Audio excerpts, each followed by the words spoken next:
Cordial saludo tutor, mi nombre es Freddy Camilo Antonio Murcia, estudiante de licenciatura en Matemáticas. El tema que he elegido para la exposición, Pensamiento Latinoamericano de Paulo Freire. En este caso, la educación como fenómeno real y concreto guarda por cierto su distancia con la teoría, más aún cuando es un ambiente dinámico y cambiante, hablando de la pedagogía. Se considera que la teoría de la educación existente es un aporte fundamental para la formulación de toda propuesta educativa que se pretenda hacer en el país. Ignorarla es un error que suele repetirse con frecuencia en los intentos de gestar nuevas reformas educativas.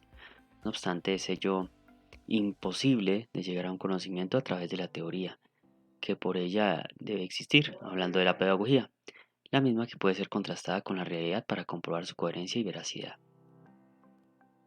Se considera que para Freire es importante enseñar y por ende se debe valorar al docente en el desarrollo y la construcción del conocimiento con el educando y todo este engranaje para entender la educación de una manera diferente, todo lo cual es entendido como el movimiento de la pedagogía de la liberación, que propicia un panorama crítico y propositivo para el desarrollo y la transformación del sistema educativo moderno.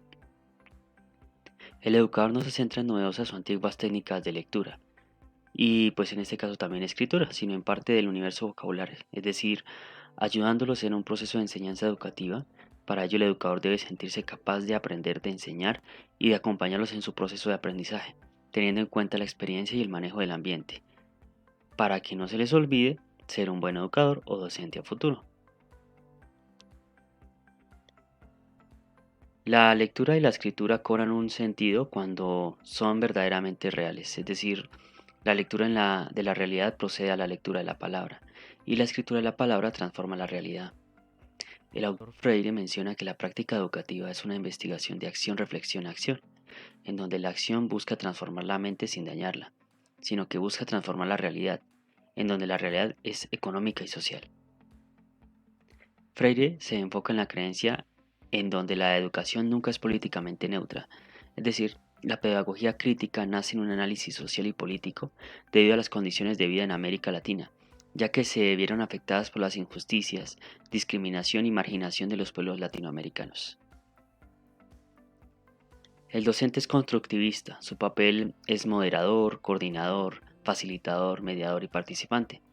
Tiene que conocer los intereses de los estudiantes y sus necesidades.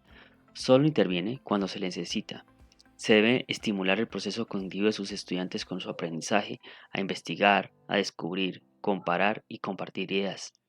Pero según el autor Paulo Freire, el docente debe tener un ambiente de clase, en el cual se viva y se sienta la pertenencia, la coherencia y la cohesión sistemática y el liderazgo democrático de educadores comprometidos con la construcción de la formación integral, el conocimiento sinónimo de acción. En ese sentido, el rol del maestro debe tener en cuenta que debe poseer y tener en cuenta conocimientos clasificados y ordenados para poder ser aprendidos, técnicas de discusión y contraste. Experiencias previas determinan en ese sentido el aprendizaje de los estudiantes. Fin del esquema fijística de la explicación, mejorar el ambiente escolar, fomentar el aprendizaje individualizado con proyección de contexto y promover un cambio radical en la función del maestro para que el aprendiz construya sus propios esquemas conceptuales y poder aportar en clase. El rol del estudiante, según Freire, es el centro y motor del proceso educativo, es quien da vida a la labor que realiza el maestro, quien solo orienta o facilita sus aprendizajes a través de una acción conjunta y transformadora. El alumno no debe ser ya un ente domesticado y manipulado, sino gestor de su propia transformación. Las estrategias que se proponen en este sentido están discutidas en tres. La primera, las estrategias preinstruccionales, la cual definen lo que va a aprender el alumno y el método que se usará. Dependiendo de la duración de los estudios, se marcarán objetivos completos de principio a fin. La segunda, las estrategias coinstruccionales. Es el momento en el que los estudiantes tienen materiales e información suficiente como para completar su tarea. Es importante que mantenga su concentración a la hora de estudiar la materia o hacer trabajos. También es el momento en el que surgen dudas que deben ser aclaradas. El tercero, las estrategias postinstruccionales. En esta fase se puede realizar resúmenes, visión general de la materia o mapas conceptuales. Por último, se resuelven las dudas finales para que se pueda ir avanzando en la adquisición del conocimiento.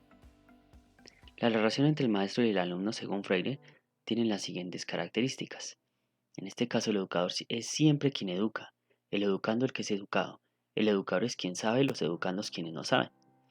El educador es quien piensa, los educandos son los objetos pensados. El educador es quien disciplina, los educandos los disciplinados. El educador es quien opta y prescribe su opción, los educandos quienes siguen la prescripción. El educador es quien actúa, los educandos tienen la ilusión de que actúan en la actuación del educador. Y por último, el educador escoge los contenidos pragmáticos o programados y los educandos se acomodan a él. Este es el error que se está realizando en la mayoría de las escuelas de nuestro país. Es por ello que Paulo Freire establece que la, el aula de clase debe ser un ambiente en el que todos participan, todos aportan y se construyen nuevos mapas mentales para seguir aprendiendo constantemente. Entonces, en este sentido, muchas gracias por la atención. Hasta luego.